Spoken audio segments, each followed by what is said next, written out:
here's a couple things that we notice. I made a couple notes before we started that are the most common things, which number one is checking your phone numbers on your system. And I know Ivo will, cover that on BatchDialer a little bit, but checking your phone numbers, guys, because if you put, one phone number attached to a campaign that you're cold calling and you're dialing 1,000 people's phone numbers every day, it's just a matter of time before carriers start to pick up on the phone number that you're calling from, and they're gonna spam your number.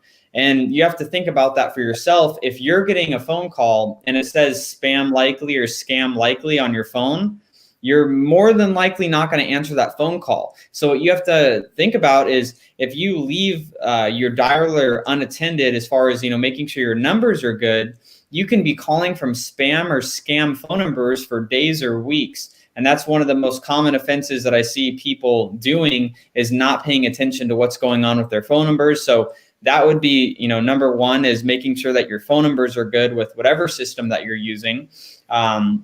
The second thing that I've noticed is, actually monitoring your agents on your team. So if you have a virtual assistant working for you, the two biggest things that they do to waste time, meaning steal, take money out of your pocket, is the availability time. So if they're, doing like checking the reports when they're actually calling and seeing if they're getting connected.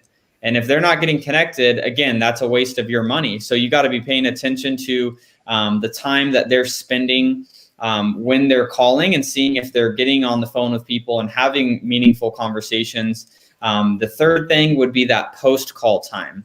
And so that would be, after they hang up the phone call and they're, working on putting their notes in for the lead, or, whatever they're doing while they're, they basically are pausing for an extended period of time after they get off a call with, maybe it's a lead, maybe it wasn't, but they're taking too much time. We typically like to see our agents not spend more than 1 minute post call, because otherwise after that they're kind of wasting some time. So those are a few things. If you do have questions on cold calling or how to get the most results out of cold calling, happy to get those answered for you. But